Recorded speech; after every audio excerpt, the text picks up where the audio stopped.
Alabama comes from behind to beat Tennessee 71-69 as Labaron Philon scores the game winner on a mid-range step back to extend the Alabama winning streak to 8 games as Alabama remains hot, hot, hot. Nate Oates and Alabama get the Tennessee Rick Barnes monkey off their backs as they also snap a 5-game losing streak to Tennessee and put themselves in second place in the SEC with just 2 games left in the regular season. Welcome to another episode of the Bamateur Hour podcast. I'm Bama John.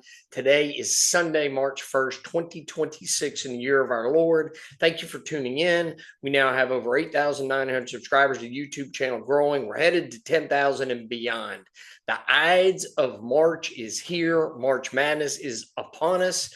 It is March 1st. Bama is playing for seeding and stacking wins. Alabama, who is now 22-7 overall and 12-4 in the SEC, snaps a 5-game winning streak against Tennessee yesterday evening with a gritty 71-69 victory at Thompson-Boling Arena in Knoxville over Tennessee. What a great win. Alabama overcame a poor first half and a major rebounding deficit at the hands of Tennessee to hand Tennessee just its second home loss of the season.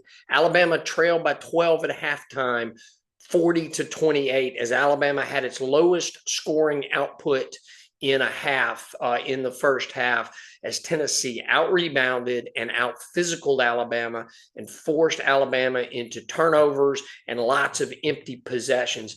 Alabama caught a break near the end of the first half as their 5-star freshman for Tennessee, Nate Ament, hurt his knee and ankle in a scramble for the ball and had to sit out the rest of the first half. He also tried to play a bit in the second half, but pulled himself out and didn't play for the rest of the game. Ament led Tennessee, by the way, to a comeback victory where Alabama had a 10-point lead in Tuscaloosa earlier in the season over Tennessee. And it was Ament that had a great game, scoring 28 points on Alabama and led them to that comeback. So don't discount the fact that Nate Ament getting hurt was a benefit for Alabama, and not having him in the game and having him sit out did help Alabama at the end of the game. We'll talk more about that later. So, fortunately, after a terrible first half, Alabama, where they were down by 12, this game was a tale of 2 halves.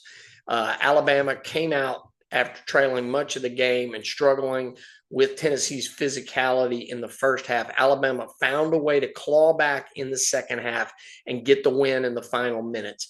The Alabama offense was stifled in the first half by Tennessee's defense. Alabama turned the ball over a lot. Tennessee got lots of offensive rebounds in the first half, particularly as they kept getting extra possessions and kept getting offensive rebound and after offensive rebound. And they also were limiting Alabama's ability to get on the fast break because they kept getting offensive rebounds, kept extending possessions, and all of that toughness, the offensive rebounds, Alabama's turning the ball over really stifled Alabama and limited them to just 28 points in the first half. And Alabama had only 2 fast break points at the halftime of the game. Alabama's comeback in the second half was driven by high efficiency second half where they shot over 44% from the field. They quit turning the ball over, only turned the ball over 2 times in the second half.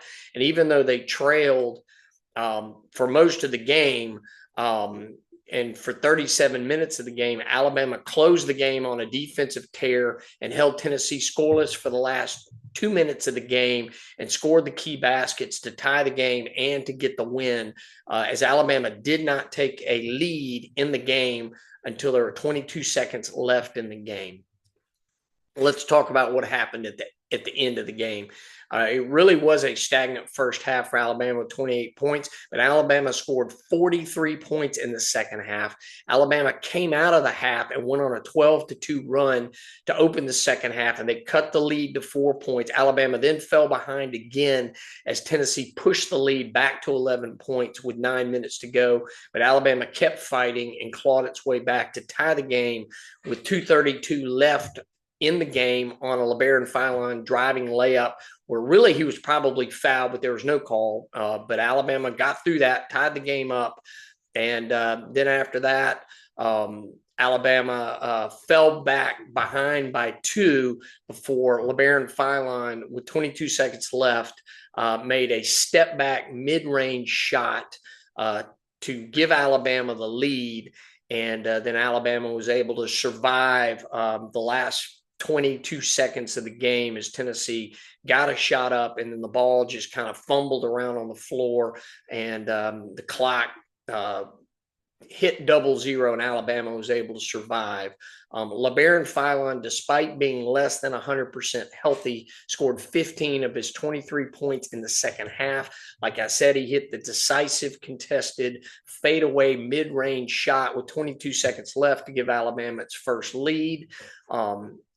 In the second half, Latrell Wrightsell and Holloway were also big. Latrell Wrightsell was really the primary offensive engine besides Philon, as he had 25 points. He was 6 for 9 from 3, and he was able to keep Alabama within striking distance when Alabama's offense was struggling. And really those 3 guards, Philon, Holloway, and Wrightsell, were the big reasons why Alabama was able to get back in the game and get the win when our bigs were really ineffective, and Tennessee's length, their size, their physicality really made it hard on our big men on both ends of the courts, but we got it done. Although Tennessee dominated the glass overall, Aiden Sherrill played tough. He hung in there. He just was battling defensively, and did what he could do to stand up to that big Tennessee interior front line. And then it was Alabama's defense down the stretch that really stifled Tennessee, particularly Jacoby Gillespie, who had a big game, but they were able to shut him out in the last 3 minutes of the game and were able to get the win. So let's talk about the last 2 minutes of the game. So after Alabama tied the game at 67-all, Tennessee big man J.P. Estrella scored on the block to give Tennessee a lead by 2 after Alabama had gone on a 6-0 run when they were down 67-61 on that Labaron Philon driving layup. They scored it at 67-all. J.P. Estrella scored to give Tennessee a 2-point lead, and then after that, Tennessee was shut out for the remaining 2 minutes of the game. So with 1:45 left in the game, there was a chaotic sequence that saw Philon miss a potential 3. Aiden Sherrill fought for the rebound, and eventually the ball went out of bounds off of Tennessee, and then the ball was put in bounds to Alabama. Aiden Holloway hit a short baseline fadeaway shot as he drove the basket, and then hit a fadeaway because his shot would have been blocked otherwise. So Holloway hits that shot to tie it at 69-all. Then coming out of the timeout, Jacoby Gillespie missed a clean look from 3, and during the rebound, Felix Akpara fell hard and was forced to the bench with 45 seconds left. And the ball was off Tennessee, and Alabama got the ball on the out-of-bounds play. And that set up Philon's heroics, as with 24 seconds left, Philon hit a fadeaway jump shot. And in the ensuing possession, probably with about 32 seconds left, you saw a switch on a pick and roll, and Estrella switched onto Philon, and then Philon spread it out with Estrella on him, drove to the basket, hit the mid-range fadeaway over the 6'11" Estrella to give Alabama its only lead of the game.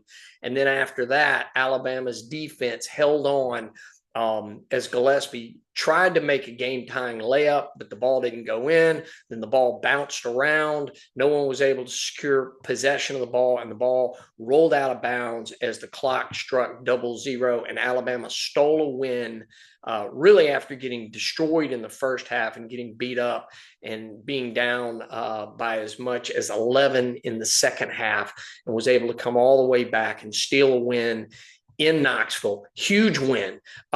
And if you go back to last year in Knoxville, towards the end of the regular season. Alabama had a 5-point lead with less than a minute and a half to go. And then due to mistakes by Philon, including missing a free throw, missing shots, Tennessee came all the way back and stole that game. So Alabama was really able to reverse things and reverse their fortune this year and do what Tennessee did to Alabama last year in the game in Knoxville and turn the tables around. And Alabama steals one in Knoxville, gets a great win. So just great job by Alabama overall to come in, get the win over Tennessee, secure second place in the SEC, and they will finish no worse than fourth place in the SEC. They'll get the double bye, and if they can beat Georgia and then beat Auburn, which they have a good shot at doing both of those and extending that 8-game winning streak to a 10-game winning streak, finishing second, getting the double bye, and putting themselves in line to potentially get a 3 seed in the NCAA tournament.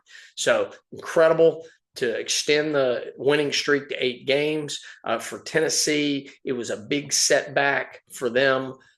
Huge win for Alabama. So with Alabama now squarely in second place at 12-4, and they've separated themselves from both Arkansas and Tennessee, they're in good position to finish second in the SEC. And before this 8-game winning streak, they were sitting at 4-4 and middle of the pack in the SEC after 8 games. So what an incredible run to go on this winning streak and to put themselves from middle of the pack sitting at 6, 7, 8 in that range in the SEC to go to second. Incredible run here for Alabama. Great job getting lots of close, tough wins in the stretch. Also some blowout wins. So just a great job overall. And really, when you think about how much the Tennessee Bigs dominated Alabama, including getting 25 offensive rebounds. Tennessee got 25 offensive rebounds to just 9 for Alabama.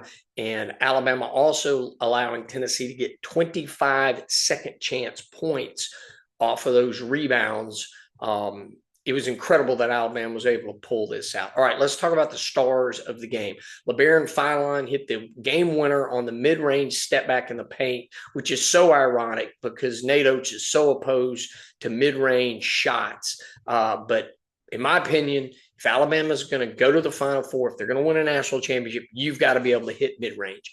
Open mid-range shots are much better than trying to force the ball to the rim and getting your shot blocked. An open mid-range is always better than a 2 at the rim or a contested 3. Certainly open threes makes sense. When you get open threes and open looks, take that. When you can drive to the rim and get a good shot there, that's good. But Alabama has a stat that was quoted last night on the telecast that they have the most blocks, shots that are blocked at the rim. 15% of their shot attempts at the rim are blocked because they try to force shots up against bigs and get their shot blocked. And they've got to learn to be more disciplined. And hats off to Philon and Holloway both for, instead of forcing the ball at the rim against these 6'10", 6'11", 7-foot players for Tennessee, that they hit fadeaways and were able to get the ball off or hit floaters and able to score effectively in the mid-range or short mid-range. So incredible. And other star of the game besides Labaron Philon, who had 23 points and over 1 turnover and did most of his scoring in the second half, was Latrell Wrightsell, who led Alabama with 25 points and helped lead them in that comeback charge in the second half where they were down 12 at half and were able to come all the way back and get a 2-point victory.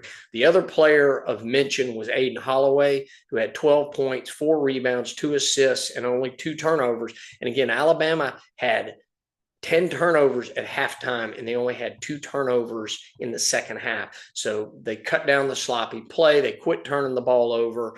They still got out-rebounded and out-physicaled in the front court by the Tennessee Bigs, but great job there. So let's talk about the highlights from this game and where Alabama is. Alabama got a much-needed road win to run its record to 12-4 in the SEC. Alabama, after the win, has an 8-game winning streak. Alabama gets a great comeback win over Tennessee in an ugly, grinded-out game where they came all the way back from those double-digit deficits and stole one in Knoxville. Bama was able to beat Tennessee, ending a 5-game losing streak to Tennessee.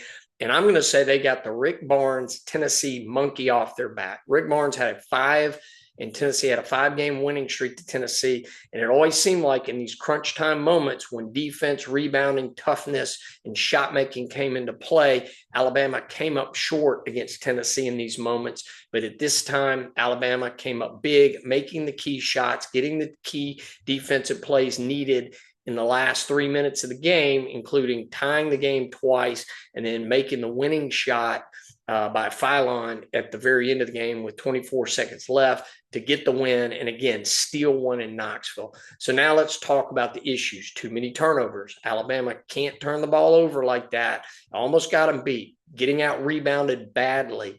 Again, they survived. They were able to get the win, but we were bullied on the boards on both ends of the court, out-physicalled, out-toughed.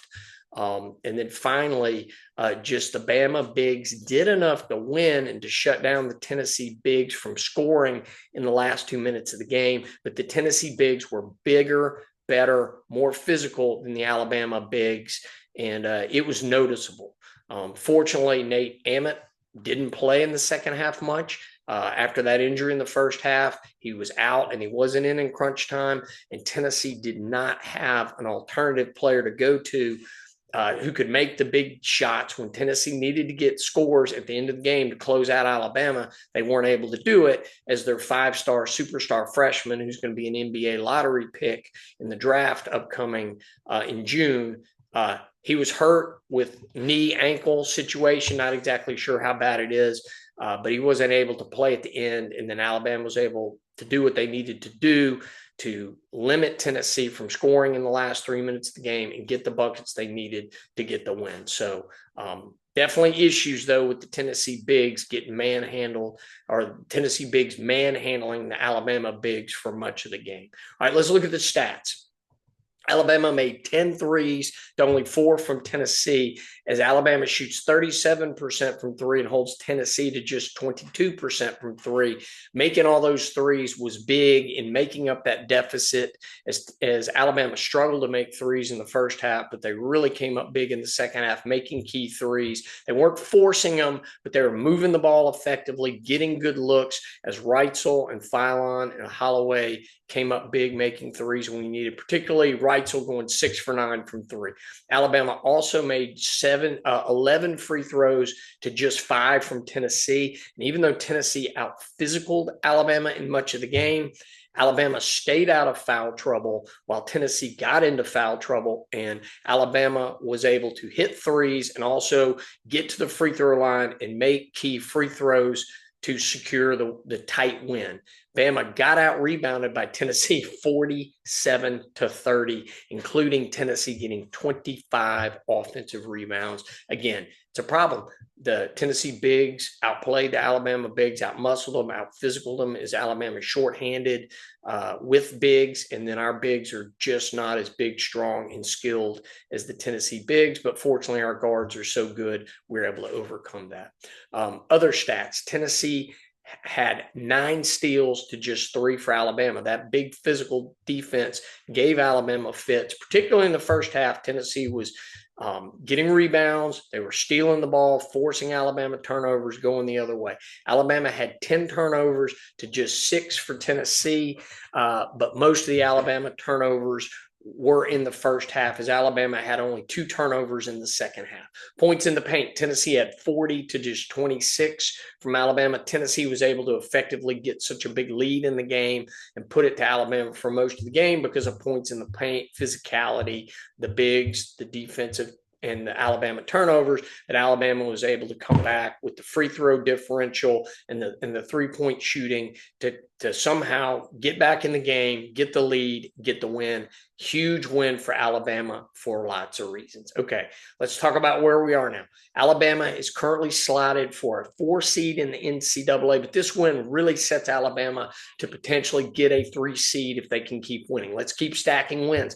Let's get that winning streak from 8 to 10. Let's go to Georgia and beat Georgia. Then let's come home and beat Auburn on Saturday and run that win streak to 10, then get into the SEC tournament. I think Alabama could really get themselves into a 3 seed and possibly not a 2 seed. It would really take them winning the SEC tournament to get on that 2 seed line. But I think they've got a good shot if they can keep winning and get to the SEC finals. They don't have to win the tournament, but get to the finals of the SEC tournament, that they can get a 3 seed in the tournament. And that would be huge if Alabama wants to get to the Elite Eight. They really need to be a 3 seed, not a 4 seed. A 4 seed is going to put them in bad position in the Sweet 16 to play a really tough #1 seed with a lot of big men who also have skilled guards. And really, as we've seen all season, it's teams with lots of bigs, lots of height, lots of skilled players that have given Alabama fits. And so we want to try to get that 3 seed if we can get it. So, all right, where are we now? Alabama is hot, hot, hot. They've got an 8-game winning streak. Let's get that to 9 on Tuesday. Alabama on Tuesday goes to Georgia. They play. That's Tuesday, March 3rd at 5:30 p.m. Let's go down to Athens. Let's get the win. Let's make this 8-game winning streak a 9-game winning streak. That's it for now. Thank you for listening. Subscribe, follow, like, hit the notify button, bell, wherever you access the podcast, wherever you stream us. God bless and roll Tide.